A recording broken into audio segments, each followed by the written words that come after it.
Welcome to Ideas of India, where we examine the academic ideas that can propel India forward. My name is Shruti Rajagopalan, and I'm a senior research fellow at the Mercatus Center at George Mason University. Today, my guests are Ornit, Shani, and Rohit De, historians and authors of the latest book, Assembling India's Constitution. Ornit Shani is an associate professor of history at the University of Haifa and the author of How India Became Democratic, Citizenship and the Making of Universal Franchise. Rohit De is an associate professor of history at Yale University and the author of A People's Constitution, The Everyday Life of Law in the Indian Republic. We talked about how their latest book is a radical departure from the usual telling of the making of the Indian Constitution as an elite project, the mass mobilization that took place during the drafting of the Constitution, the role of public participation in political negotiation, the status of provincial legislatures and of princely states during constitution making, and much more. For a full transcript of this conversation, including helpful links of all the references mentioned, click the link in the show notes or visit mercatus.org/podcasts.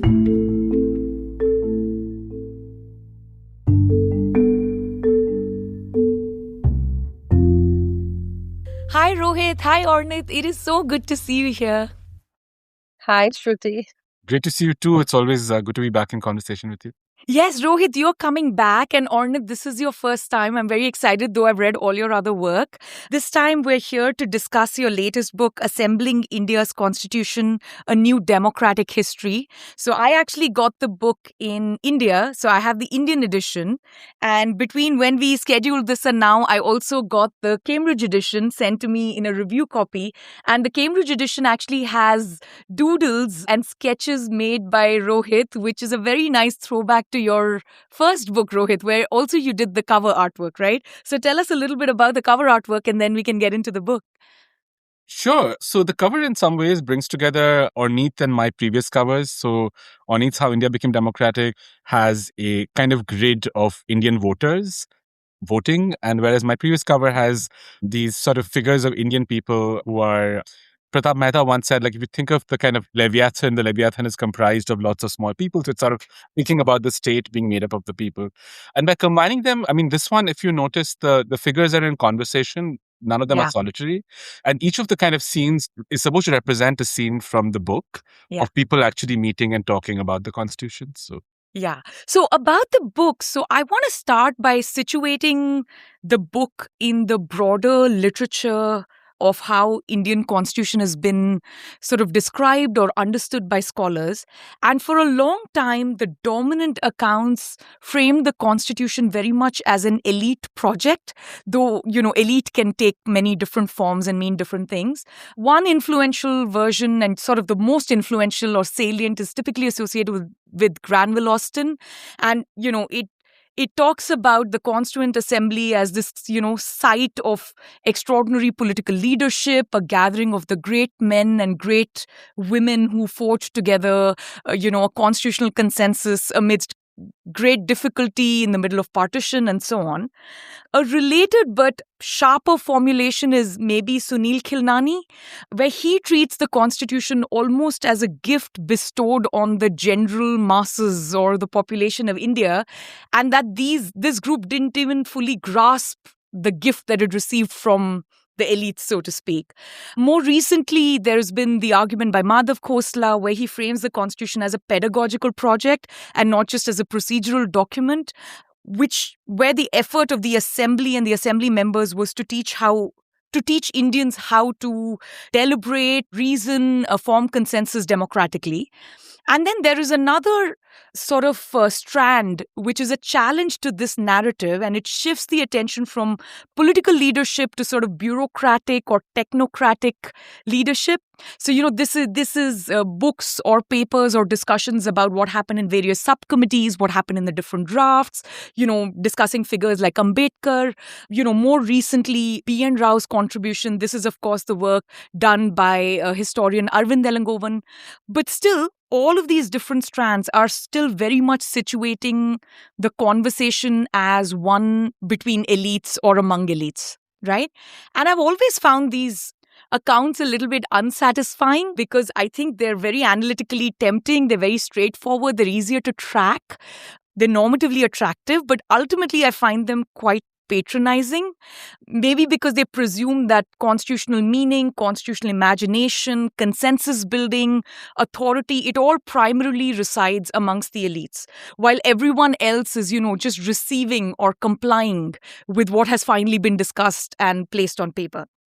And your book, sorry for the long sort of setup, but your book is a radical departure from this entire literature. It directly challenges it. It's not a radical departure for either of you. Ornit, in your work, on India's first election, and Rohit, in your work on the first set of judicial challenges where, regular people in India were demanding that their constitutional rights be upheld. You've talked about how seriously people are part of this kind of constitution making or consensus building. But overall, this is still a major departure, right? And what you basically say is individually, both of you take seriously the possibility that, constitution making or creating a democratic framework, it's neither a gift nor is it a pedagogical exercise or a lesson, but it's something that is very actively claimed. It is contested. And that's why I also love the idea of assembling India's constitution. It's a lovely pun to how the discourse normally just focuses on the Constituent Assembly as a physical site. So first up, is this a good way to think about your broader project as scholars? Is it a good way to think about this book and sort of like a fair understanding of this book?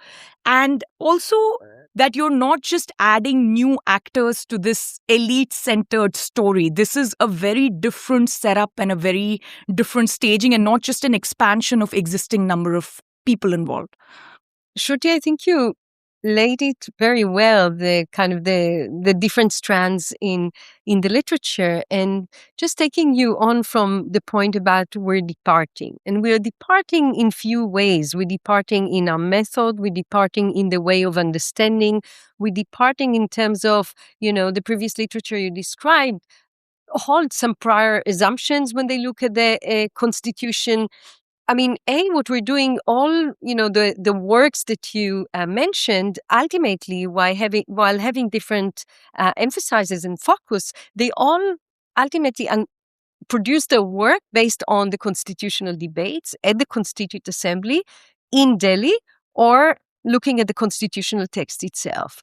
And what we have done, and as you suggested, it's based on actually our previous works and on our and on materials we found while we were working separately of each other during the time we did our previous books. What we're finding is, in fact, constitutional details were not above the head of people. It wasn't simply a gift, even though so many people were illiterate. They were, by being informed by their daily lives and their problems, they had clear constitutional demands. They saw that moment as a moment that can transform their lives, and they wanted to shape it. They wanted to have a say and effect. And what we're doing then, we're looking at the constitution-making process by turning our gaze away from the Constituent Assembly. So the first thing is we leave the Constituent Assembly to see what happened outside across the subcontinent. And while doing it, we discovered far beyond just people and groups association, we also see constitution-making process happening at arenas that were unexpected, like princely states, discussed in provincial assemblies in other state institutions. So the first thing is to take our gaze away from the assembly, to also ask the question what the public thought about the constitution making a process. And the other thing is not to realize that it's not simply that because the Constituent Assembly convened in Delhi and a constitution-making process started, people started to, this is happening. No. In fact, the causality, it was different. It was people starting to write to the Constituent Assembly before it convened, or to any state authority that they thought might have anything to do with the Assembly, to already express their wants and demands when they realized that the Constituent Assembly is about to convene from early on in 1946. So it was really being engendered from outside the assembly, the pressures of people. And of course, when we look from that perspective, we realize that it wasn't simply a pedagogical project because people tried to educate the members of the Constituent Assembly about themselves. In fact, thinking that they don't know them enough and that they should understand them. And we show it throughout the book with, tribal people who meet members of the Constituent Assembly directly and have face-to-face conversation with them, or people who say, when I want to express someone who writes said, when I want to express my ideas for the future Constitution of India, I want to come and voice it and tell the Assembly myself and come to the committees. And finally, just to say, if we look at the canonical accounts which you laid out, and then we think about Rohit's previous book, A People's Constitution. So is it because on 26th of January 1950, the Constitution came into force, that few weeks or months later, 3,000 butchers from across India can go to the Supreme Court and demand in a very sophisticated way redress towards their grievances, or a 23-year-old prostitute? I mean, this wouldn't happen. People wouldn't just be able to go with a writ petition to the Supreme Court about the infringements of their rights just because the Constitution, a document, came into force. It meant that they already had deep understanding, the language, to know about it and to know what to do with that. And that is exactly what we're being able to do with our departure from the canonical approaches, showing how that kind of constitutional language, practice, and culture emerged. So what we do that is fundamentally different, we foregrounding the constitutional politics outside the assembly over the constitutional text and show that. I just wanted to second what Ornit said about, thank you for engaging with and summing up our work so well. I wanted to emphasize that, we certainly acknowledge that the Indian Constituent Assembly is a remarkable space with really remarkable people, especially for its time. The only other two assemblies at that moment in Israel and Pakistan could not agree and find consensus on a document. There is something to the role played by the members of the assembly in achieving that degree of kind of political agreement. However, I think across the literature, whether it's the literature on committees or the literature on sort of individual members, there is a kind of shared assumption of there being a strong gap between political ideas and language and most of Indian society. The gap is seen by cultural nationalists as a sign of how great Indian society is and how far removed political ideas are. Critics on the left would say, Indian politics only reflects the idea of the superstructure. It's very far from the kind of economic base. And I know that from both Ornit and my previous books, it was quite clear that you don't know what people think inside their minds, but there's clearly a strong ability to deploy language, tools, and ideas to achieve these goals in a quite thick degree of what we would call constitutional consciousness. And this doesn't seem to emanate from the finalizing of the text. So, particularly my lawyer friends are, because of the demands of the work, are quite obsessed with figuring out why did this text take this particular formulation. That's interesting. But given the fact that we know that the Indian text changes so dramatically, both through amendment and through interpretation, perhaps we have to think about a larger kind of penumbra of action to understand what the Constitution is. So in our formulation, we take the Constitution to be more than the text. It includes both sort of practices and expectations. And in terms of sequence, as Ornit said, the text doesn't come first. The text sort of comes midway through the process. And that enables us to see all of these people, both just around the assembly, but also in far-flung corners, as kind of actors introducing this new constitutional culture. That's super helpful. If I had to put on a slightly more charitable hat towards our lawyer friends that we have in common, Rohit, and, also as economists, the way I think about cause and effect when we think about a constitutional text is, on the margin, what influenced someone to add this sentence or remove this sentence, right? That's the standard way of thinking. So now how do we do that methodologically? We look at all the text, we look at the debates, we look at a bunch of letters, we look at maybe other constitutions to say, this phrasing seems remarkably similar. And then we say, on the margin, this got included, so this must have been the influence, and this got excluded, so it mustn't have been that influential, right? And this is basically how we do it. So there's a particular methodology we follow when we do textual analysis and what's included and excluded.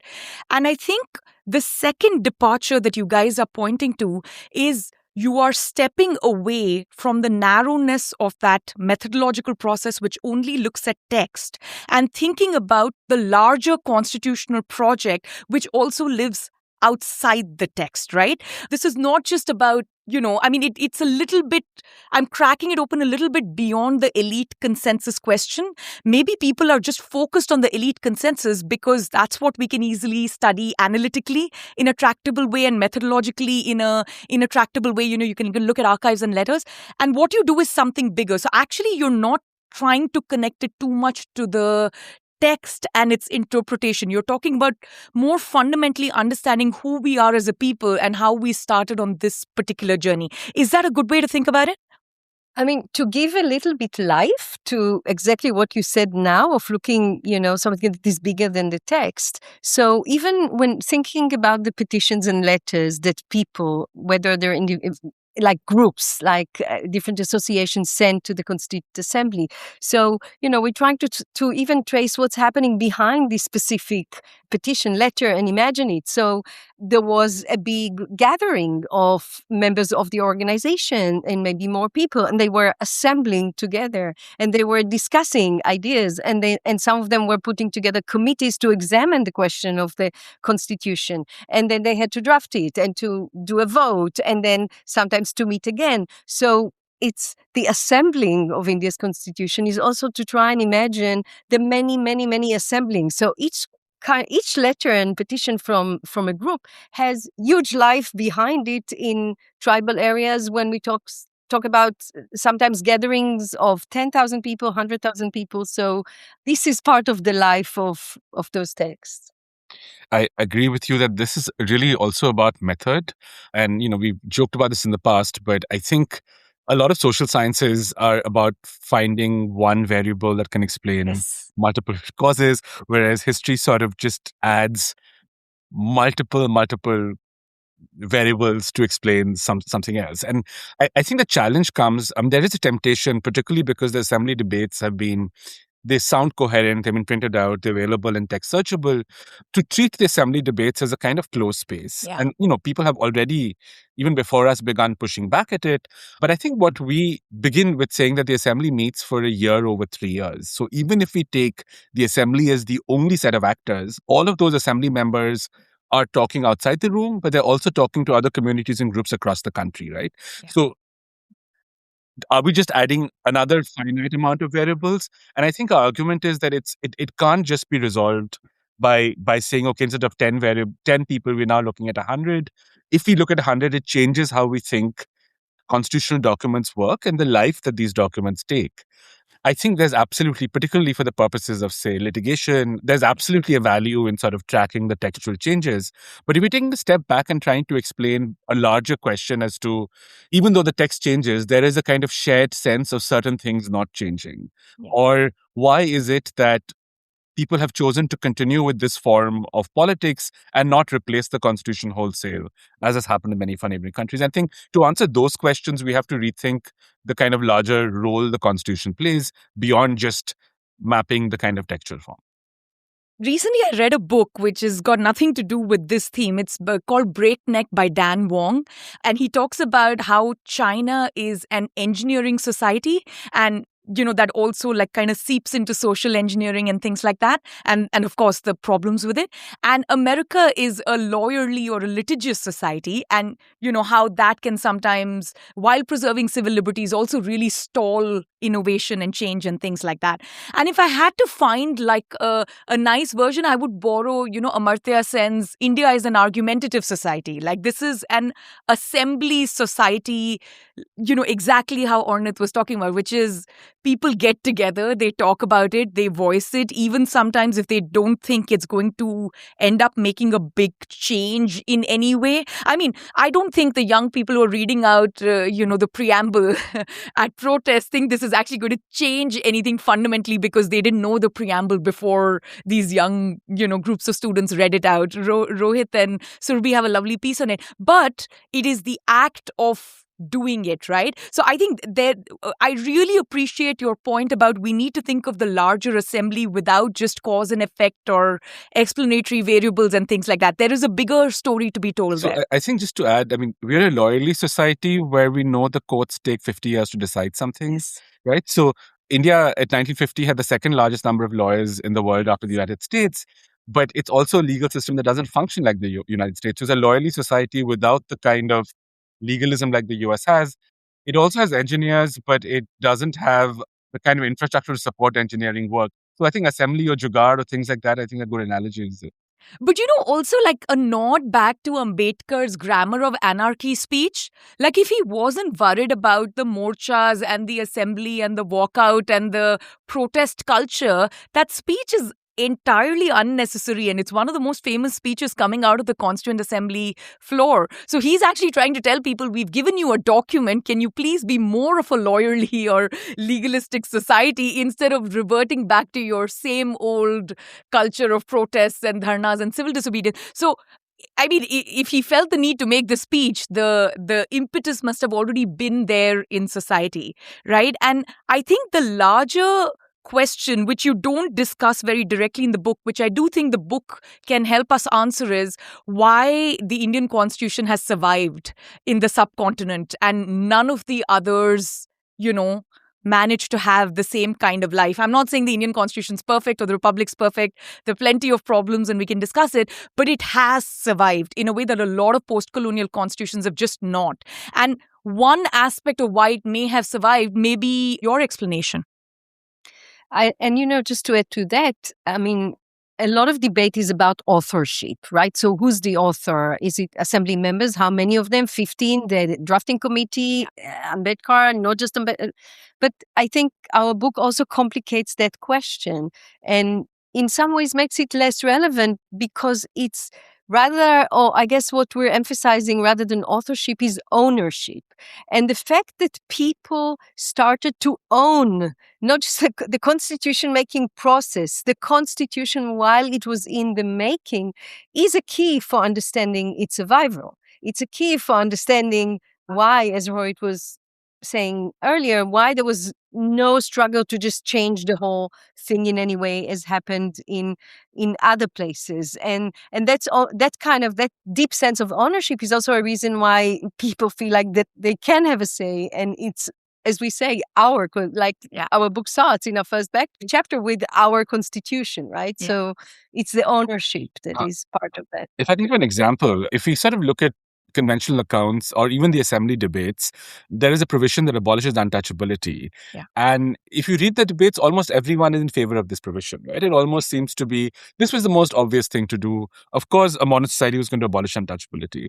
But you don't realize the kind of magnitude of the change unless you see the opposition to abolishing it outside.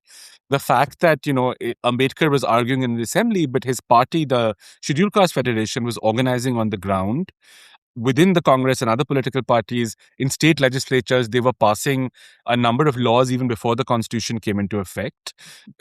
If you just read the assembly debates, it's like, oh, they were enlightened people and they were going to abolish it and look at pass without objections. But when you look at the amount outside, you realize that actually there is a lot of opposition, and the assembly is and leaders like Ambedkar are able to overcome it by mobilizing both within the assembly and outside, creating a kind of social contract almost around caste in India. It also becomes clear that untouchability is seen as broader than just a kind of Hindu practice. And one of the more interesting letters we found was from a Hindu legislator from the Northwest Frontier province who said that the only way to prevent partition is to abolish untouchability.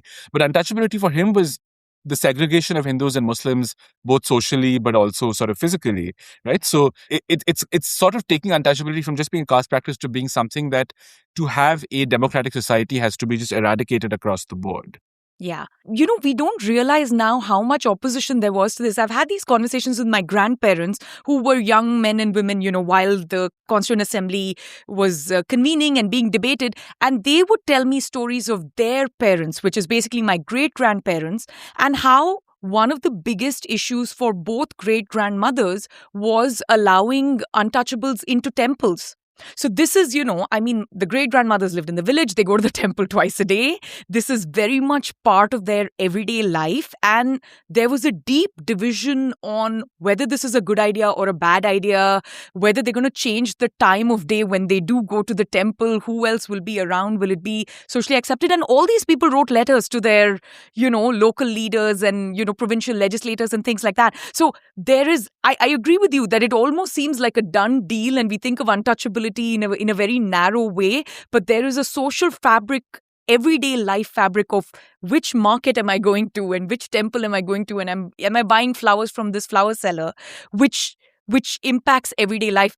I mean, so the final result is that it's not just a benevolent gift; it's a Yes. hard-fought, victory which establishes certain ground rules. So much so that very soon, even the groups that had argued against abolition of untouchability now realize, well, this argument is not Yeah. going to work, right? Yeah.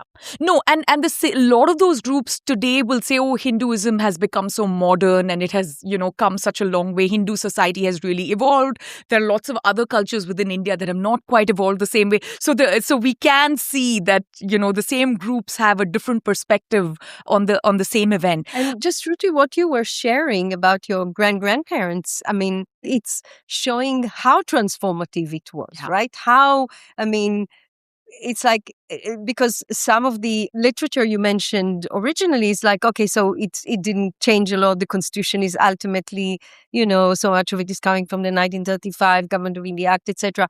But indeed, when you look outside and you see the kind of struggles that were happening outside the assembly, you see the opposition of upper caste groups that Rohit mentioned that we bring in our first chapter, and how Dalits were organizing into action, and the story you were sharing, it was very transformative and people understood that. And a random aside, which, just for a point of comparison, about my great grandmother, I have two salient stories about what really got her riled up. One was this, and the other was when they switched from Ana and Paisa to the metric system, right? So initially the Anas add up to 96 cents to the rupee or 96 paisa to the rupee, and then it became 100 paisa to the rupee. And at that point, I mean, this is before we had this kind of rampant inflation, those 4 paisa made a very big difference, which means every day she was arguing and fighting, and she was completely against this Western metric system that had been imposed on her. So the two stories I've heard of my great grandmother, whom I obviously haven't met, are these two stories, and both of them are. One of them is certainly a colonial imposition. The other one, as you have now recently pointed out, is not one. It's very much a bottom up process. So I, even in my own family context, I very much appreciate that. I wanted to move along to other parts of the book. I mean, the book is very rich. I've still stuck kind of at the broad brushstrokes. In different chapters, you've talked about, the other sort of venues for discussion, right? So you talk about how members of the judiciary had a lot to say and the kinds of lectures and letters they wrote, and, so the lectures they gave in at other places.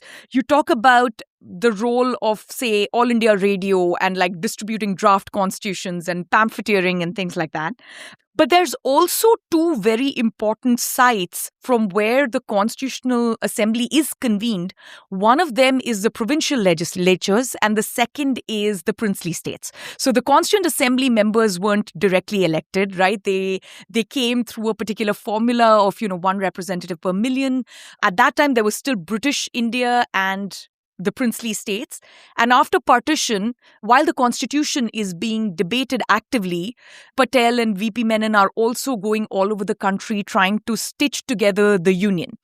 And the provincial legislatures are very much talking about all these questions, right? They are the directly elected representatives. And some of these legislators are part of their, like Madras legislature or something like that, but they're also part of the Constituent Assembly. So first, perhaps you can set that up for us, and then I have a bunch of questions about provincial legislators and whether their voice was heard and so on. I mean, one of the things we wanted to point out is constitutions are not just about sort of a charter between people and the state. It's also sort of creating a new map of power across a territory. And while there is like some recognition of the integration of princely states, the constitution doesn't feature in that story. And there's almost no recognition of the fact that the British provinces were also integrated into New India, right? I mean, yes, there was United Provinces under British Raj, but UP in independent India under the Constitution is very different from the United Provinces there. The first half sort of looks at engagement between people and communities, and the second half we look at existing state authorities that have a strong sense of self. And, while one can say it's the colonial judiciary, the colonial legislature, by the 1940s, these are 90% Indians, right? And they have a strong sense of institutional autonomy, institutional role, and they are acting as an institution representing certain interests to sort of engage with this constitution making process. And I think it's significant because if you look at a lot of the reasons why other post-colonial constitutions have failed is that one of these institutions, be it the army or the bureaucracy or the judiciary, has not bought into the constitution. So to even understand constitutional duration, we have to think about what these bodies were doing at the time of constitution making. There are two ways of thinking about the provincial legislatures, right? So one is they are the ones who are feeding the representatives into the broader assembly, right? Because they are the ones who are directly elected. They know the preferences of the people who elected them a little bit more directly. They're also seasoned politicians. But there are a couple of very stark examples in your book which make it seem like they were completely sidelined in the process, or if not completely sidelined, at least not given the same voice that was originally promised. So you have a wonderful example of KTM Ahmed Ibrahim, who was a member of both the Madras legislature and the Constituent Assembly through the Muslim League. That was the party platform on which he had won his seat. And he talks about how close to 700 amendments to the model provincial constitution were proposed, but when it came time for the Constituent Assembly to consider these amendments, member after member rose and they withdrew their proposals. And they apparently withdrew their proposals at the instruction of the Congress party, which, was, of course, had the greatest representation. And, then you point out that should we think this was a Muslim League issue, you say in one telling instance, there is S. Nagappa, who proposed an amendment that candidates seeking to be elected to a reserved seat should be required to secure a majority of the votes from the scheduled caste voters. And apparently Patel said he's allowed to move the amendment as long as he's willing to withdraw it, right? And then you talk about how Nagappa had been a member of the Indian National Congress since the 1930s. So this is one of their own that they're completely sidelining for bringing up an issue of marginalized communities, but, also someone who's from the provincial legislature.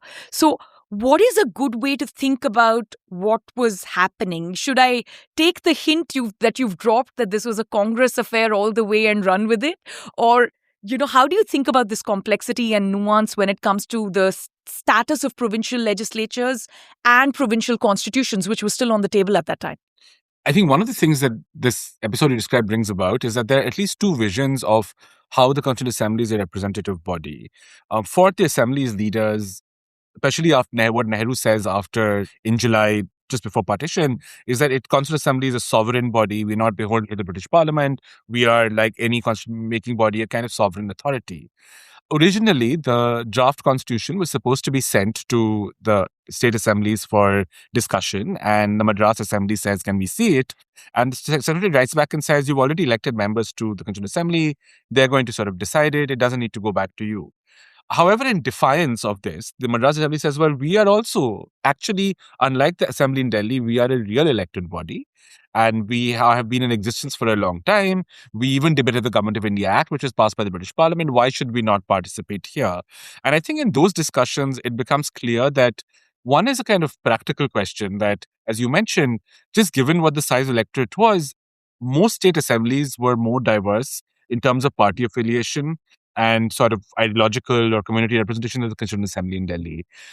This is for a range of factors. For example, the Justice Party was present in the Madras Assembly, but they didn't get enough seats to make it to Parliament. The Communists were present in the Madras Assembly, but they couldn't make it to, only one member made it to the Constituent Assembly in Delhi. So it's a far more diverse space. And they're also for the first time realizing the Congress used to be quite a federated party until 46. The Central Legislative Assembly barely had any powers. The whip there wasn't as important. But all of a sudden, it's a large federal party realizing suddenly there's a strong central command. And they're pointing out that the Madras members who go to Delhi are not being allowed to act in Madras's interest. They're acting in according to the central party line. And I think we get a number of suggestions, including the assembly members in Madras saying, if we pass a resolution, it should be binding on the 40 odd members from Madras's assembly, right? Our assembly should have more control over the legislators than, what one would imagine an ideal Rajya Sabha to be performing, for example, right? Obviously, the assembly in Delhi ignores this, but following Madras, every state assembly debates the constitution draft and moves amendments. One of the things that it does, it creates a larger conversation about the constitution in the regions.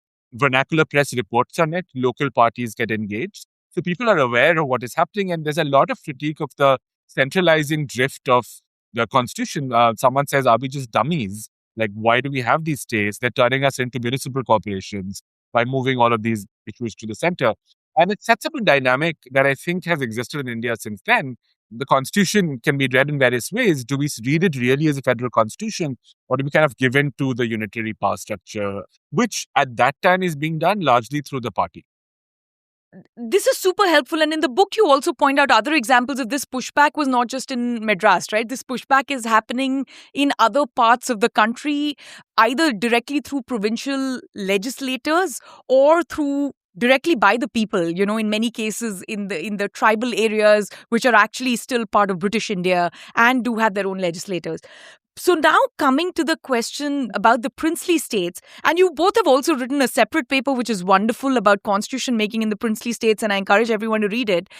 The princely states are coming sort of one at a time, right? They're being stitched into the union, but there's already the designated number of spots for them in the Constituent Assembly. Originally, it's 93. It ends up being 89 members from princely states, by the time the constitution making is done. So what is a good way to think about princely states, their own constitution making efforts, and how that's getting integrated into this broader process? So, the 93 seats that were allotted to the princely states in the assembly were basically stipulated by the cabinet mission statement. As you said yourself, not all of them came in, and it was only from April 1947 that slowly representative of princely states started to come in. But that's the less interesting part of the story in many ways. What is more interesting, you said earlier, when you presented that part of the book, you said, well, we know the story of Patel and Menon trying to stitch together the union through all these more than 550 princely states. And that's the narrative, right? There was Patel and Menon, they were negotiating, and the famous book, The Integration of the States. But in fact, let's go first to facts. The Indian states, the princely states, once the British left India, once India became independent, legally speaking, all the treaties that they had with the British government fell, and they would have become sovereign states. Not only that, the Constituent Assembly had no power over the territories of the princely states. And in fact, the princely states, even when joining the assembly, declared up front in January 1947 that even if they join, there's nothing that commits them to accept the constitution. The fact that they'll be part of the discussion doesn't mean that they accept it, and that they will wait to the end of the process to see if they would like to join or not to join. So legally speaking, even the instrument of accessions and on three subjects, right? There were these agreements immediately just before independence on communication, defense, and international relations. Even on that, those only strengthen the sovereignty of the rulers. So what was happening in the princely states that formed 45% of the Indian territory with 93 million people. So it was a huge territory. There were in the states, independent constitution-making processes were taking place at the time that had nothing to do with the Indian Constituent Assembly. Now, these processes were informed by struggles of state people for popular governments. And of course, with the understanding that an Indian Constituent Assembly is about to convene, they gained a lot of momentum. From the side of the princes, it was clear that this was the only way to turn their states into constitutional monarchies, to become constitutional monarchs with a constitution, with representative governments and rights to their people, would mean that that the state can survive as an entity. And that was the idea. So many of the states, in fact, imagine themselves as being part of an Indian union, but as a sovereign entity or some kind of sovereign entity within it, whether as if, some as states, some as unions of state, as federation or confederations. So in fact, what we are discovering and showing is that these multiple competing constitution making processes that were taking place at the time in the states, that these processes were key to the final ultimate integration of the states. And so much of the process of the integration was a result of ongoing constitutional negotiations with the states. So, you have, when the draft constitution is being published and it's debated in the Constituent Assembly, the members say, "What about all these constitutions that are being written in the princely states?" And this constitution, they gave fundamental rights to their people ahead of, so people in the states had fundamental rights sometimes before Indian got fundamental rights: abolition of untouchability, freedom of speech, etc. At least a set of 6 fundamental rights that included in those constitution. And people in the assembly, members of the assembly, say, "What about that?" And both Patel and Nehru explained that the states have the right to have their own constitution. So at a certain point, the Constituent Assembly appoints a committee to write a model constitution for the states, with the idea that there's going to be a federation where they will be included. But the idea initially was that there'll be, at the end of the Indian Constitution, there'll be another part that will include all the constitutions of the Indian states, and the idea of this committee was to ensure uniformity. By the time they submitted their report, sometimes in March 1949, this became irrelevant because so many of the states already appointed their own constituent assemblies or had constitutions, constitutional committees that already finalized the constitution.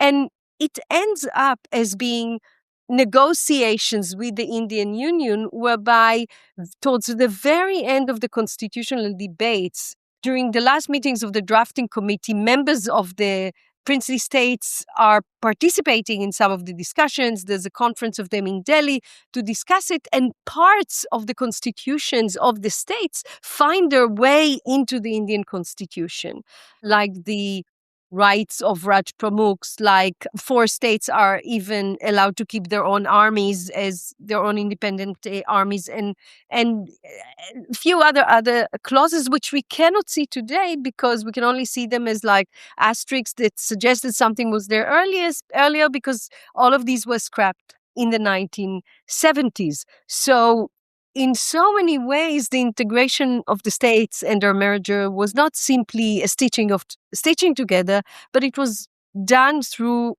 competing constitutions and constitutional negotiations. Okay, I want to push back a little bit on this in the following sense. So, if, let's say, we all find ourselves back in time between, say, 1946 and 1948, right? So it's quite clear that there's going to be some kind of constitution-making process. It's quite clear there's going to be at least one sovereign country coming out of the subcontinent once the colonial rule ends, and very quickly it becomes 2 with India and Pakistan. And there could be more, as you said, more sovereign rulers or small constitutional monarchies or principalities that, forge together in some kind of federation, because each princely state is sort of figuring out how they're going to deal with their sovereignty. And there are people who've written about how federation was an interesting model. Lots of princes were, conferencing with each other, but they also had lots of problems. They didn't get along very well. They didn't have much unity, but that was going on parallelly. Now, let's say that the Congress Party and the Constituent Assembly takes this enterprise very seriously. I would imagine that there is a bigger effort at the drafting stage to include that, right? So India's constitution famously has all these schedules that are attached at the back, right? It started with 8 schedules right at the get-go. I would imagine something like another schedule which was added there, which said, these are the different princely states. These princely states have their own constitution. In case of a conflict, what will happen? Are there eclipse clauses? Which princely states are allowed to have their own army, right? If they're on the border and things like that. We don't see anything of that color emerging. And there were a lot of these schedules that were being debated, that were being drafted in subcommittees well before that, right? So you do point out that there is the subcommittee for princely state constitutions. but they don't seem to take the enterprise seriously. So they didn't have the legal rights. They couldn't do it legally. Legally, They had no power to make a constitution that would affect them. they had no power. Exactly. Not only they had no legal power to do anything about the constitutions of the states. That's first. And the Indian draft constitution couldn't even and did not even include a clause that would set or stipulate some terms for what would be the procedure by which the states would accept the Indian constitution, because they didn't have the legal right to do that. but that As seems very simple as that. counterintuitive, right? They don't have the legal right to stipulate anything, but they now suddenly have the legal right to just impose the constitution wholesale on the princely state based on a very flimsy instrument of ascension, which didn't include the union constitution being imposed in the first place. This seems a little bit, I mean, it sounds very disingenuous when you put all the pieces together. So I think there are two other factors that are playing a role, and I think adding constitutionalism as a framework helps us think through them, right? So one is that why are these princes, as the accession letter says, you're just handing over a few powers to us and come to Delhi and participate, right? And it's only when they come to Delhi to participate, they realize all of a sudden they're in an assembly where they are a minority and they are dependent on the government's sort of welfare, and they agree to the constitution applying. But this is kind of the end part of the story. So in the first part, they are all concerned about the challenge to the authority from inside their kingdoms, from people mobilizing. And one way to stave that off is to democratize power inside the states. So a lot of these experiments are that we want to transfer sovereignty inside the states. Interestingly, when they're signing the accession letter, in some cases, elected state legislatures say, I mean, most prominently in the case of Manipur, but also in the smaller states of Odisha and others, why is the prince signing away the rights? It is us. We are an elected legislature. We should be consulted. And it is convenient then for the central government to not engage with this, right? So, so there is a language of constitutionalism, and there is obviously a Ministry of States that is trying to maneuver around it. And the second part of this is, we often think that this is an inevitable process, is always going to happen. But if you look at other places across the British Empire, Malaysia most directly is a place where the princely states federated with British governed territories, and they have a kind of unique system with a rotating sultan as head of state, or something like the UAE, which is basically a confederation of minor princely states, right? I mean, one could imagine the Gujarat, the Saurashtra and Kathiawar and all forming a big trading bloc by themselves. So the reason why this doesn't happen in some ways is also a kind of commitment to constitutional processes. And what makes this in some ways a non-issue is something that Ornit has worked about, is a kind of creation of a national electorate and universal adult suffrage, which is what gives the legitimacy to the process later on. So Hyderabad, for example, is the only princely state that has no representatives in the assembly. Yeah, 16 seats, and they're the largest princely state. I mean, even Kashmir is in the assembly and Sheikh Abdullah is signing the constitution. However, not only does Hyderabad become a kind of site of immense constitutional litigation, it's the one place where a social movement forces the assembly to rethink its decisions on linguistic reorganizing. And it's also a site where eventually the new state of Telangana is basically the former state of Hyderabad, right? Yeah. So it's clear that democratic processes like elections, which are happening alongside the making of the constitution, is what is tying it together. So I don't think this would have worked only with coercion or with some backroom dealing. It works because of this kind of, the language of kind of democratic constitutionalism that becomes dominant. There are exceptions to it, and I think we highlight some of them in the book. But, how genuine it was, in fact, is, in May 1949, when, I think it's May 1949, when B.N. Rao, as a delegate of India in the United Nations, deals with Hyderabad is trying to get representation in the United Nations about its sovereignty. He said, well, I mean, if these states are going to indeed get their independence, there won't be India. He's alarmed, saying in the UN there won't be India. So it was understood as a real threat, of course, in relation to the big states. So in many ways, in fact, the Indian government had a huge problem with some of the states. We found a report from March 1949 of the Ministry of States, where they, for the first time, just towards the late stages of the constitution making, admitting that all this constitution making that are taking place in the states and the unions of states that are being created. And at the time they talk about the union of Rajasthan, right? And so on. So that they actually not, even though they assisted, as Patel did, and encouraged some of these federation or confederation when they were created and negotiated between the people and the princes, that there's no clause there in those unions of states, in the covenants that put them together. There's no clause that gives the Indian government power over them. And the first time it changes and the Indian government is able to put a clause like that was in the third formation of Rajasthan, which gradually became a bigger confederation only in 49. So this constitution making process was not just something that was happening in the state, and they were, as you know, so much history was suggesting in the past, the states were doomed to fall. Yeah. By that time. Yeah. It was clear that they'll become part of India.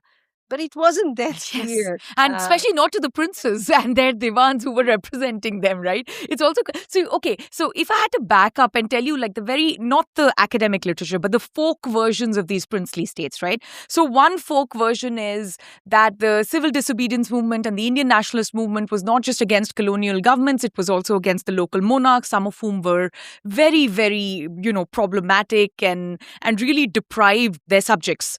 There was a movement from the people in the princely states that they wanted to abolish monarchy. So, and this is, when you have 560 plus princely states, some of this is true for each one, right? A second version of this is, these princely states weren't that interested in governing. They were just interested in the money. Once they made the deal on privy purses with the Union of India, they were only too happy to give up governing and, leave with their castles and their gold and so on and so forth and, live a happy life and play polo. So that's the second version of it. And I think the third version is that I don't think anyone anticipated that the provisional government of India, which was basically Nehru and Patel at that time, had the kind of strength that they imagined because, the partition was a complete mess, right? And they couldn't arrest the violence and the chaos. So by the time they take the army to different princely states that are not acceding, especially the Nizam, who's essentially signing things over, at the while looking into a gun, they realize that, they may not have had like the police state capacity to arrest some of the violence in the transition, but they very much have the army behind them. And this is going to get very uncomfortable and bloody very quickly. And once the Nizam folds under the threat of the army, it's like everything else just collapses because that's the biggest princely state and the largest holdout. So that's the third telling of the version. So now I'm thinking about what you're telling us as a sort of like the fourth layer, because the constitution making in all these states and the sovereignty of both the monarchs and their people has not been considered in this story at all. The story is entirely told from the lens of people who are, pro the Congress government and anti the Congress government, depending on where you sit and stand. The other layer, we think of like what is left in the Constitution, right? So the original draft of the Constitution had in one of the schedules Part A states, Part B states, and Part C states, right? And Part B and a chunk of Part C were basically princely states. As Ornit as talked about earlier, because they were trying to negotiate with each state separately, you would have situations where states would get sort of different packages. We tend to think of this as, this is only about Kashmir. But actually, if you go to 371, India has a fairly long history of asymmetric federalism, which goes back to this moment. Yeah. I think one of the challenges is that because of the Indira Gandhi amendments and the deletion of all of the princely state provisions, it seems to have been erased. But it was very much a significant factor in the forming of Article 3, in the kind of construction of, and also in the kind of nature of Indian federalism that came about that seems to have vanished earlier. I also think in one of the early drafts, Ornit, wasn't there a schedule that they could attach princely state constitutions to it? Or a proposal that they could? A schedule with princely state constitutions or a proposal No, schedule? The plan was that this will be attached at the end of the Indian constitution. There'll be a part which will be called states constitution, which will include all the constitutions of the states. But going back to, what you mentioned about the previous narratives don't even bring the people, relating to something Rohit was mentioning earlier, the negotiations with the princes this was where people, different groups in the states were also moving around and changing their own versions, right? Whether they want to have the prince, don't want to have the prince, whether they want to merge with this province or not that province, and saying we now have a legislature and this is our decision of the monarch, as Rohit was putting it. And at the same time, when we look closely, for example, at the making of the constitution of the state of Reva and Ratlam,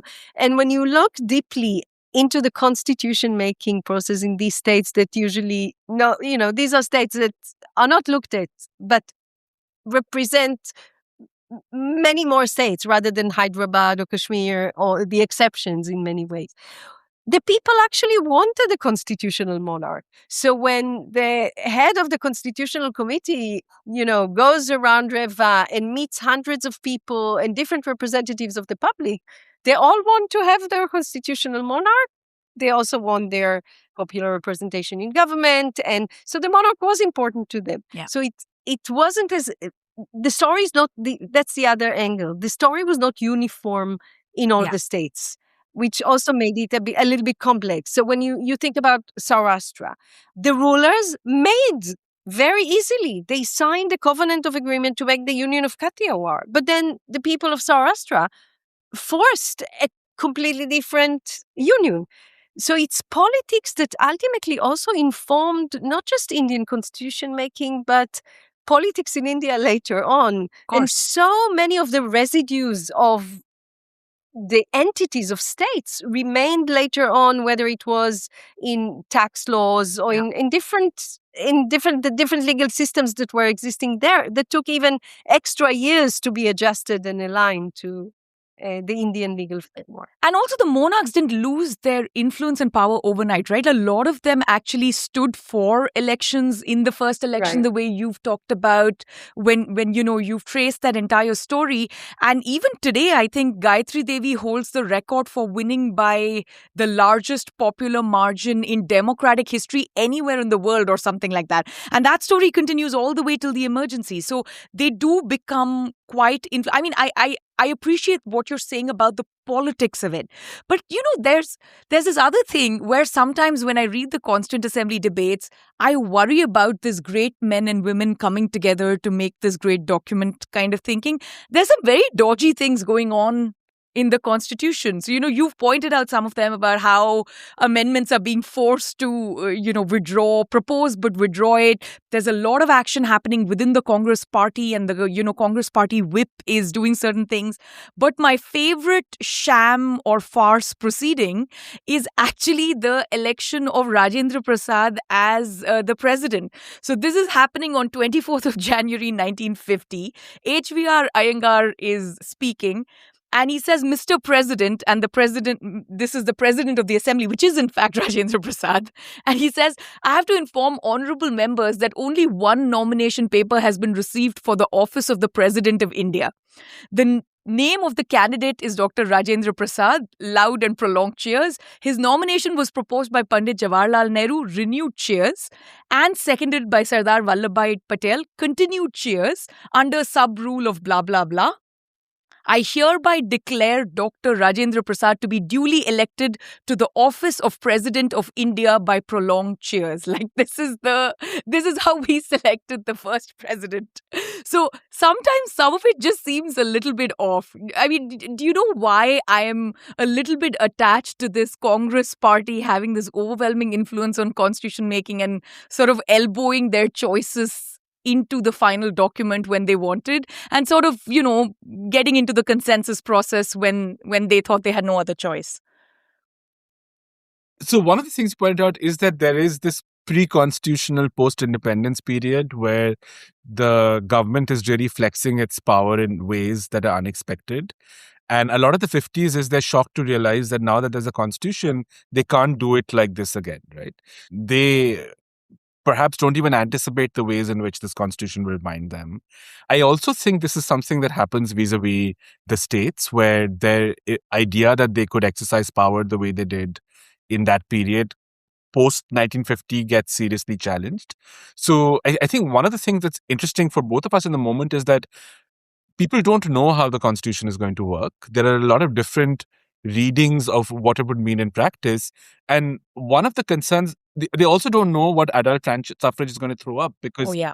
nobody has ever had a pan-India election, entirely new representative mechanisms. The Congress thing is going to win, but it is always surprised when it does not. Yeah. I mean, my favorite moment is when the Madras, Bombay, and Bengal people realize that all of a sudden they are no longer going to have power in modern India, right? The power has moved to the Gangetic Plains. It's pretty late in the day. Yeah. But the writing is a little bit on the wall, because there are so many instances where GB Pant has this outsized, voice in the assembly process. Like, we think of Congress as like Nehru and Patel, but actually Congress has some very, very, it has a huge conservative faction, right? Which is a little bit closer to Prasad. So they are constantly lobbying both the party and the assembly, on things like cow slaughter ban and things like, zamindari abolition. So there is that. I mean, you do see the politics of that popping up. So I didn't mean to suggest that politics disappears. It's just sometimes you have these remnants of, presidents being elected through prolonged cheers that make me pause a little bit longer. But this is part of also the theater of the assembly, Absolutely. right? These moments are the theater of sovereignty of a body that couldn't really claim sovereignty in terms of not being directly elected. A body that had to gain this sovereignty, to gain legitimacy, through, partly we suggest, through this process of ongoing public engagement, and was in waiting for official kind of recognition of sovereignty with the coming first elections that were delayed and were in the waiting by then, even before, the First Amendment is coming. So partly there's something about those rituals or moments of, like the one you described, or there are other moments like that in the assembly that are part of this theater of making a sovereign body. And in our chapter on the Constituent Assembly, we actually try to show it even by both looking at procedures and even at the design, right? How they were thinking about the paintings on the wall. Yeah, empty portrait frames is my favorite part of the theater of the Constituent Assembly. Like, visually, you describe it beautifully. So before we also fall into the same trap of only talking about elites and elite institutions. I want to move the conversation to the part of the book which is about mass mobilization. And this is really through the different assemblies of the people, the letters that are being written, the pamphlets that are being distributed, and radio shows, and so on. You have three different flavors to that. So one is just people writing letters even before the Constitution sort of making has begun, even before we really know what that Constituent Assembly is going to look like. The second is, once we know what the assembly looks like, they start directly writing to the assembly or the assembly members and, try to attend meetings or so on. And then the third is the later stage, which is, the draft constitution in Feb 48. This is the constitution that gets printed and distributed. It sells out. It has like 4 or 5 reprints. It is translated into languages. It's condensed and published in newspapers. There are all India radio programs and, debates, discussions, all, everything, like from addas under banyan trees to big darbars. This is what's occupying people.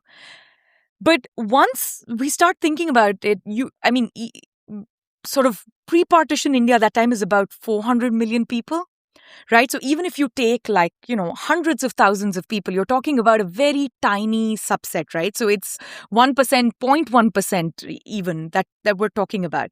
So how do you square that away? Is this just more like a power negotiation exercise? It's just that what you guys are saying compared to what Granville Austin and other people are saying is your scope of who has power and voice and ability to negotiate is just a much wider sort of ambit than the others? Or is this genuinely different? Like, this is a mass mobilization exercise. This is what most political mass mobilization exercises look like. Because it's got a different flavor to, say, Ornit's book, which is literally about how India democratizes. That feels much closer to a mass mobilization movement, especially because, it's one person, one vote. So you can literally count the 400 million, and out of those, who's going to have franchise. So this just feels a little bit different in that sense. One has to think about, there is a wider ambit that we're talking about. We bring many more new actors into the story, but that's not the main point.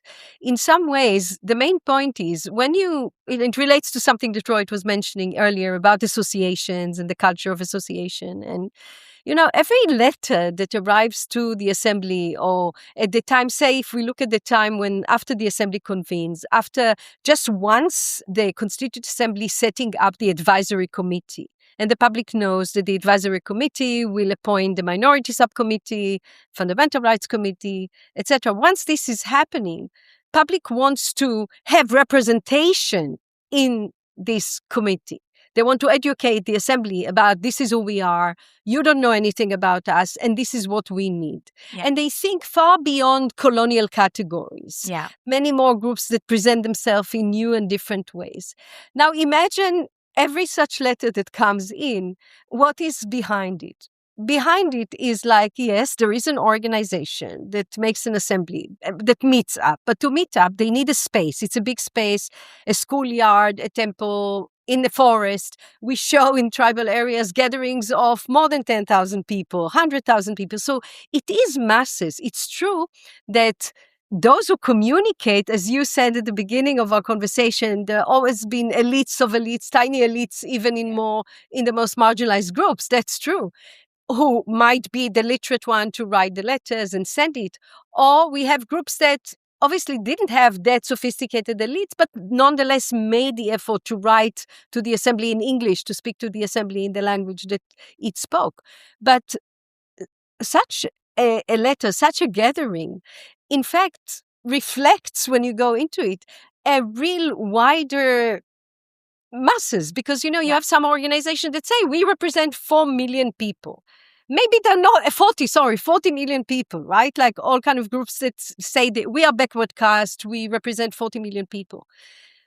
But you have to, and I want to bring it to connect it to the context which you mentioned, which is at the time there's the making of the electoral roll. At the time, each one of those adults is being registered as a voter, and another section of the Secretariat of the Constituent Assembly is making ongoing efforts to explain to them, this is the meaning of the vote. Now you'll have the power to to affect your government, to vote for your government.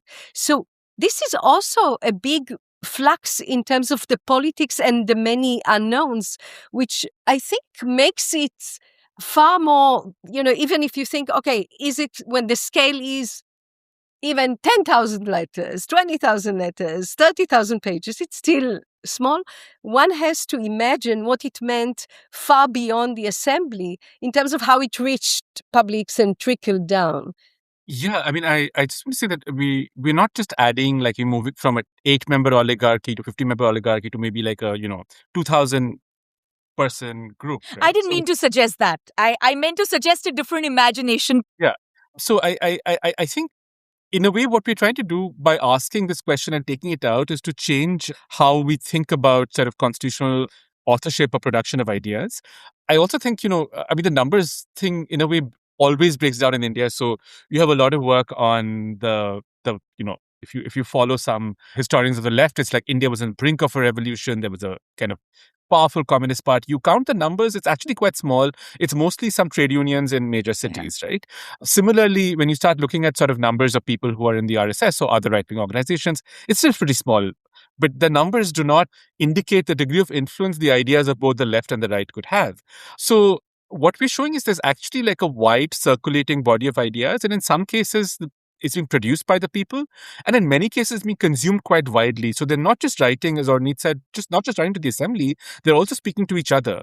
And then different groups find out what other groups are saying and they try to counter. Yeah. So there is a sort of public sphere that is emerging that is not mediated by the Congress party, but it's being produced around the making of the Constitution and sort of driving forward that document.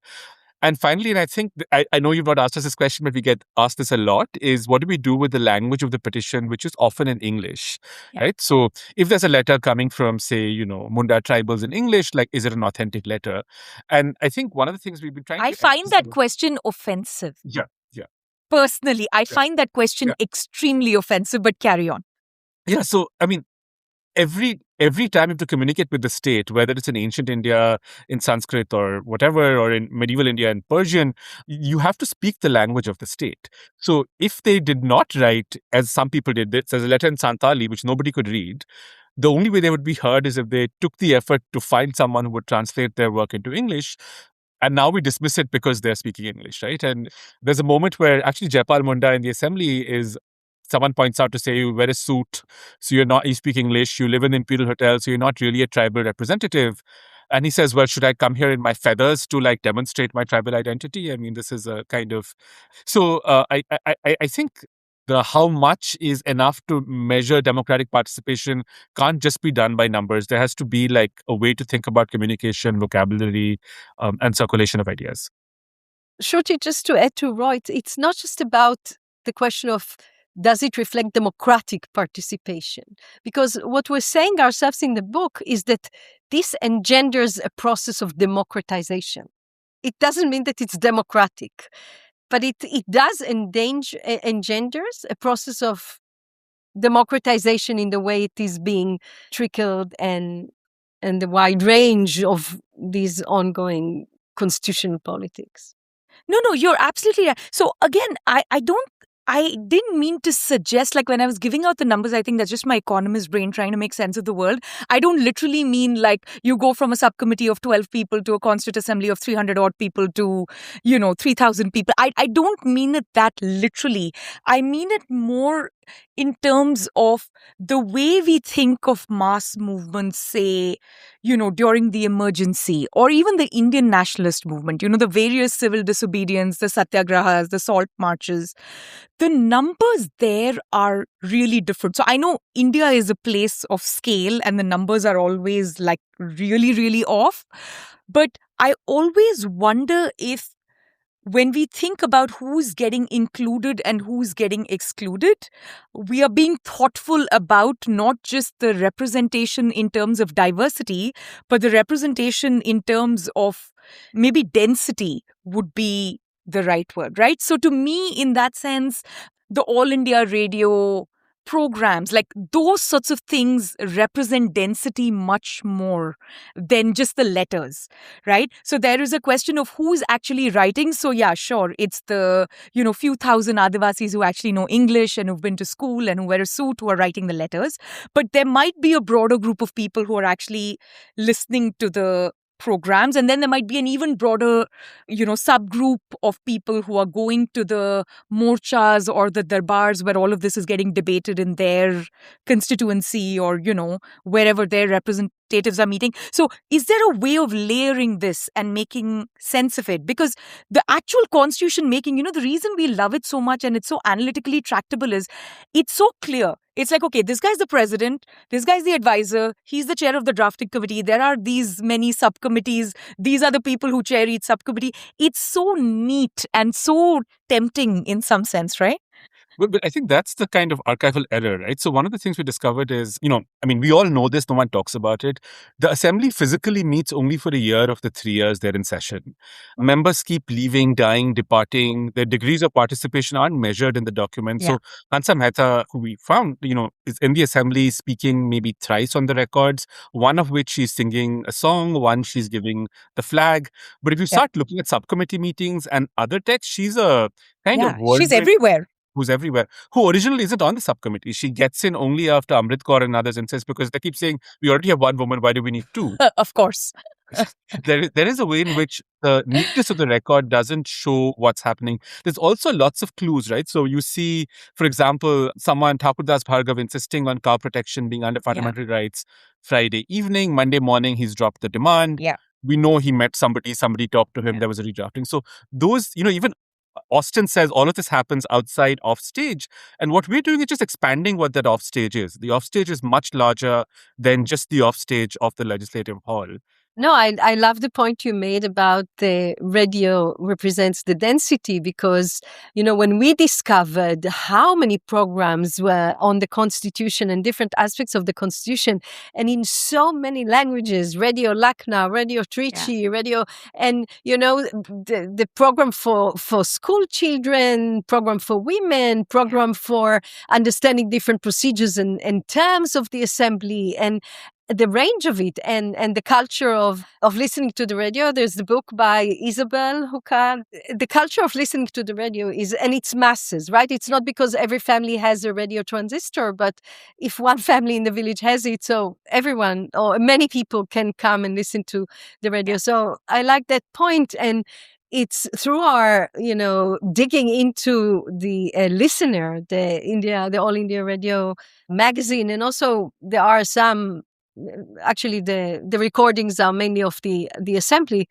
One can see that. And the point is, again, going to the methodology. If we're just focusing on the Constituent Assembly debates, there's no way we would get a sense of it. And then, of course, we would end up with the notion of small elite groups, few key men and women, this oligarchy of Granville Austin. But if we go outside, then, it expands. And it means that we pluralize the sources of how do we study constitutions and constitution making. But even for the letters, I think especially for groups that are not well represented in the assembly, there is a need to demonstrate they have support. So some of the Adivasi letters from what is now Jharkhand, we have a letter which is signed by students, is attached serial signatures from students of a variety of schools across the region. So they'd say students of class 9A, right? And there'd be like 25 names on it.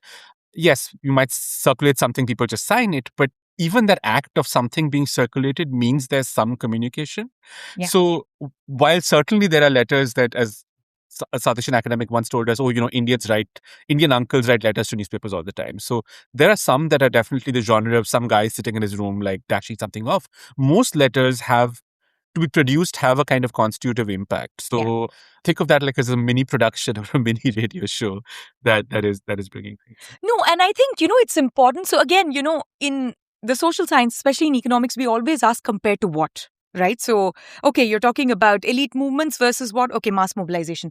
But I think another lovely aspect that you bring out, which again goes under noticed in the traditional literature, is that there is a theatrical element to the assembly, right? So this is sort of the elites getting together and almost performing how a constitution would be written were it written by a proper assembly, right, somewhere else. So they're in some sense mimicking a little bit. I don't think that takes away the legitimacy, but there are some really strange things. So, for instance, that Hyderabad not having any representation, this has haunted me for years. From the day I figured this out, it's driven me crazy.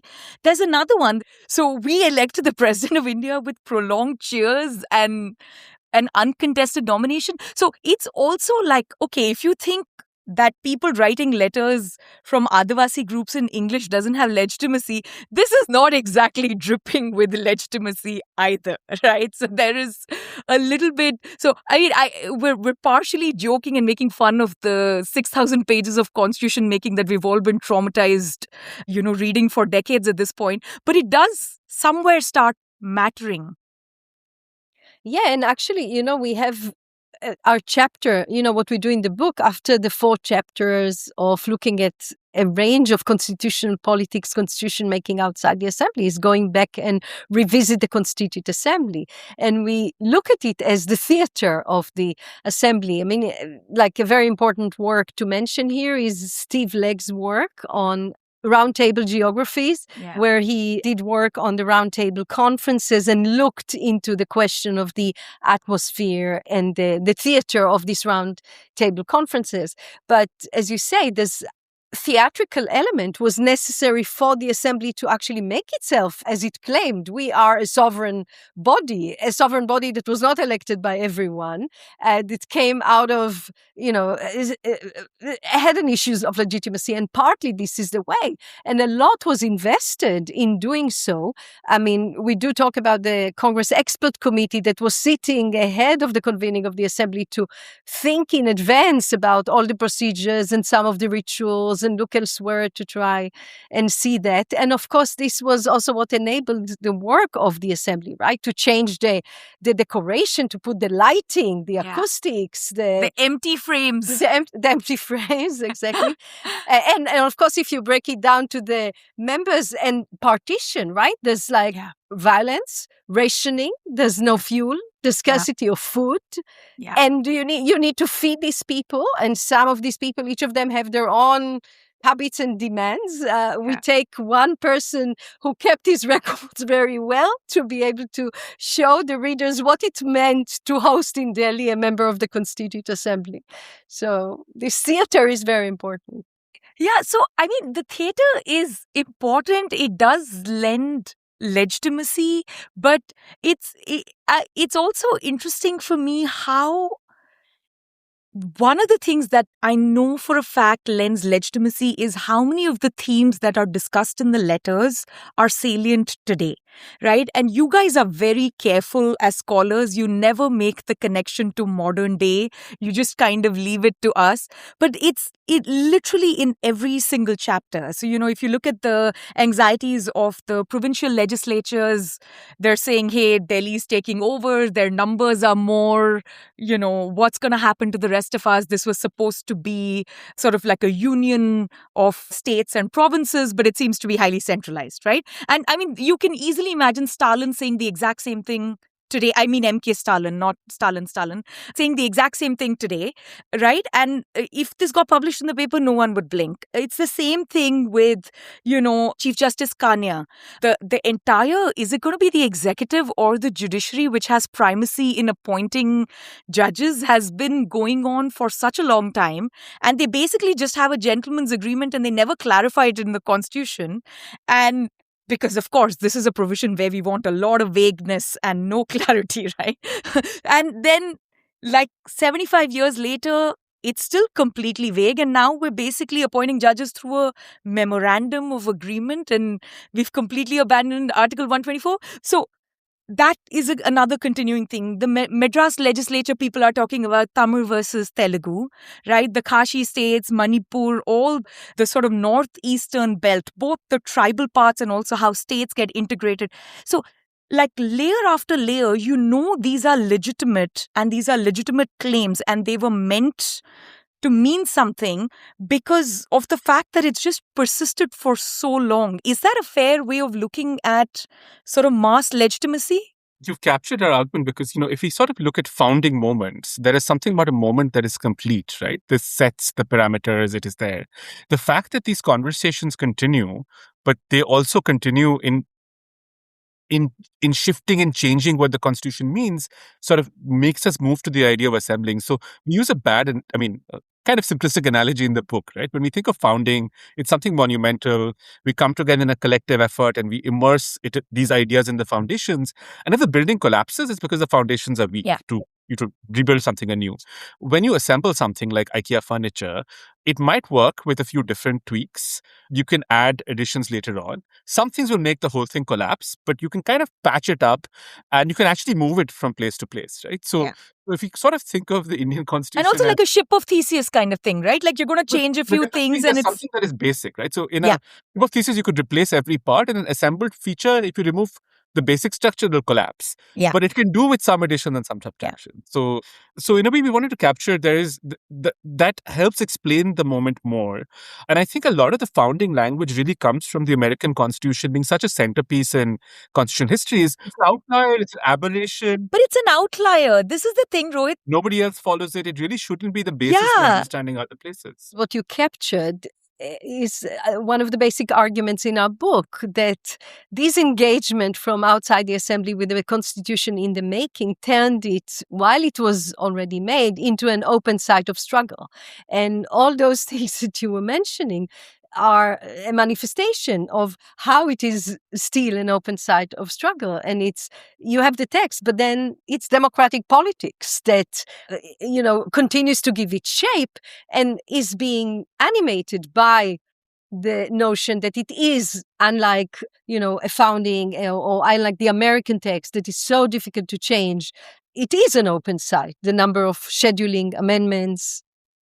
I mean, someone had asked us, is there anything in the book that is really of that time? We can't make sense of it anymore. And we really struggled. And the only thing we'd come up with is that a lot of people believed remaining in the British Commonwealth would heavily curb Indian independence, or that there would be something like Commonwealth citizenship, which would allow for mobility through the Commonwealth.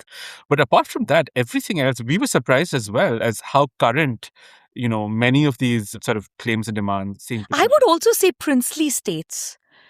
I think that is an idea which disappeared. I don't think it had too much salience to start with. And I mean, this is also there in Ornit's work, right? Like the princes also very quickly read the moment. Like they get it. They're like, oh, the world is fundamentally shifted. So now we need to stand for elections in our own constituency. There's a lot of conversation about this is our land. It's going to be so strange begging for votes, before our subjects. But they very quickly adapt. And I don't see anyone making noise about this anymore other than like Saif Ali Khan. Like, no one's calling anyone a Nawab. No one's really using titles. It's not even like it's an issue or you'll be poo-pooed for it. It's like it's just a non-issue now.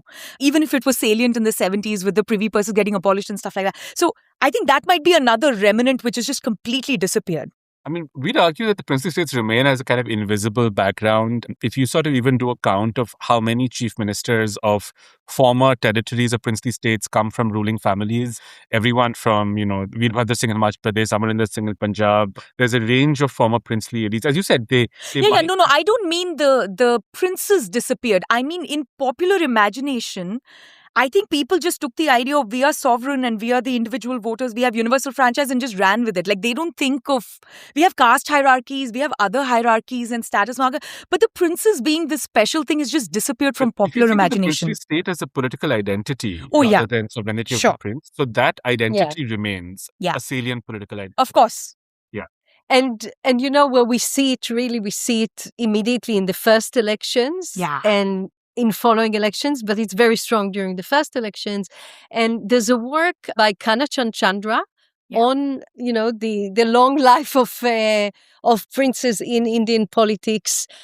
One of the things which Ornit and I might want to do in the future is look at the kind of new territorial additions. So if you look at Sikkim, which is, sovereign princely state, if you are a Sikkimese resident whose family is there before 1960 something, you don't pay income tax. Yeah.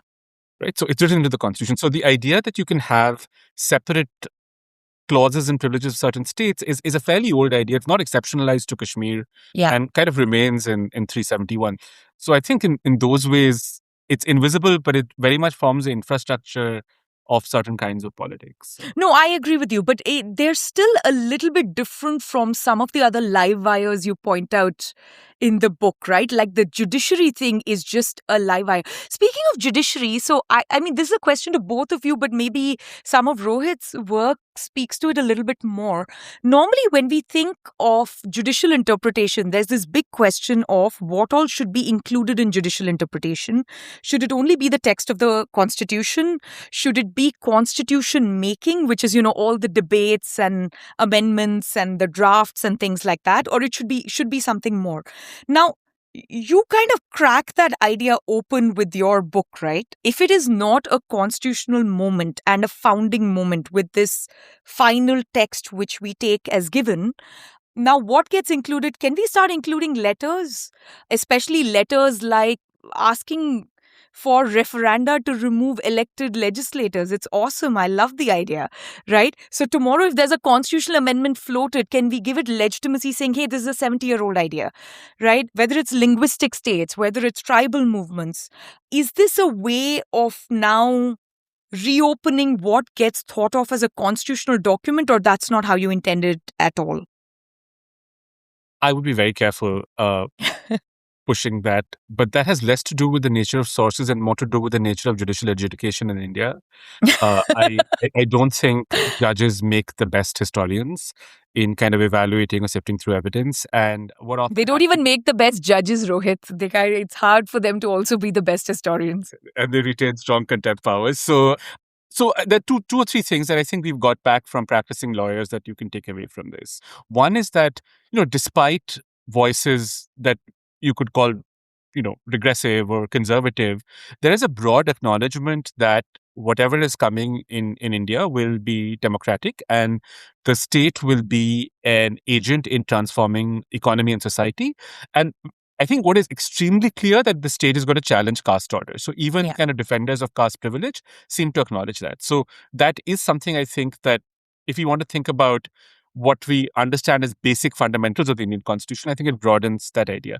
The second is Gautam Bhatia talked about it in a review of our work, where he said that we take democracy, secularism, these things as fundamentals, but it clearly shows that public participation is a fundamental part of Indian constitutional identity. And there are a variety of both laws and regulations which either narrow or have a provision of participation that is not given enough robustness.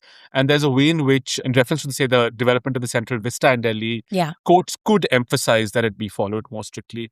But I want to firmly push against any kind of American originalist reading where you just find one more letter and say, well, this suits my current political moment, and we can just use it to back it up.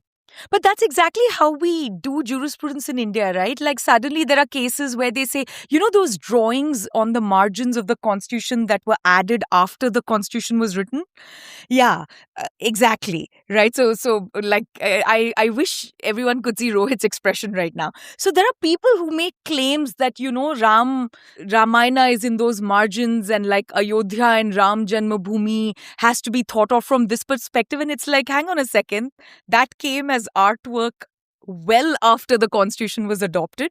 But, I'm kind of ridiculing our jurisprudence, but this is a genuine concern in the way that our judges do interpret, and also, our lawyers kind of play fast and loose. This is a conversation Tarnab Khaitan and I have been having about trying to think about what, say, anti-colonial constitutionalism would look like. The kind of supporting judgment of Justice Fazal Ali in the A.K. Gopalan case, where Fazal Ali says that, he's not citing to specific things, but he says that we have to understand the provisions of the Constitution, that this comes out through an anti-colonial movement that is challenged all of these things. These are not mere technical words. You can't interpret them simply by common law maxims. Yeah. But he's not saying, let's read like a speech by Tilak, or let's read. Yeah. He's like, this is commonsensical. You're working against it. And if there are two interpretations possible, and one would be keeping in mind with the fact that it's anti-colonial, you take that. That's very different from saying that here is one particular thing I have found which now suits my view and I'm going to use it. But this requires very thoughtful judges who are not just thoughtful in thinking, but also in how they communicate. Because the only way a judgment has legitimacy is the reasoning that it affords. Yeah. And as, I think many of us agree, contemporary judicial reasoning often leaves out a lot to be desired. So, yeah. But there is one other nice thread I found, which is, suddenly the Chief Justice of India starts giving lectures all over the place to make certain claims and to make the message heard. And I was like, okay, there is so much more in common between Justice Kania and his modern day contemporaries, which is they say more in their lectures often than they say in their judgments. But this was such a pleasure to read. It's a fantastic book. I love that you crack everything open. I imagine many, many more research projects will come out of this.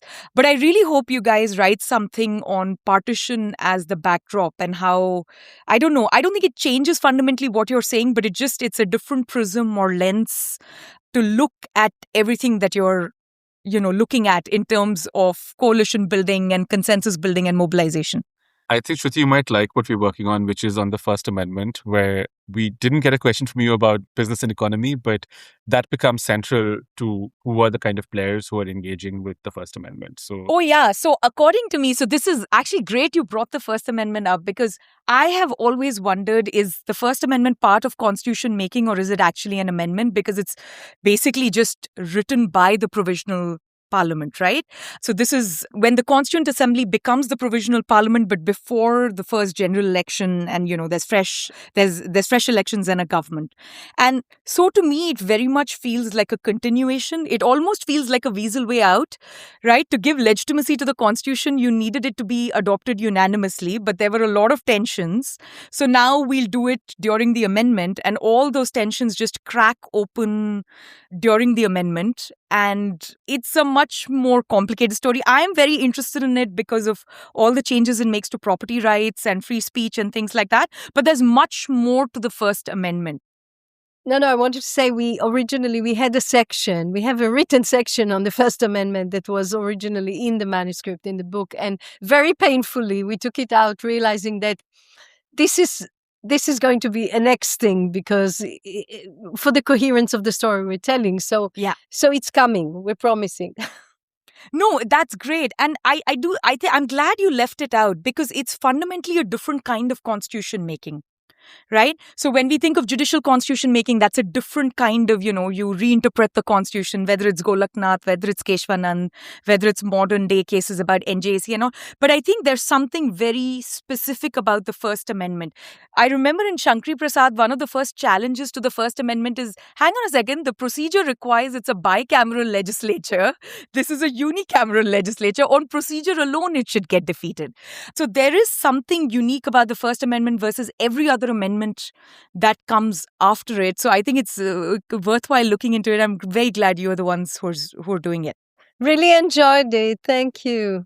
Thank you so much, Shruti. This is, as always, a fantastic experience talking to you. Likewise. Thank you for coming. Ideas of India is produced by the Mercatus Center at George Mason University. If you enjoy this podcast, please subscribe on Apple Podcasts, Spotify, or your favorite podcast app. Help us grow by giving us a rating and leaving a review. Follow us on Twitter at @SRajagopalan and at Ideas of India. Also check out our initiative commemorating 30 years of India's market reforms at the 1991project.com.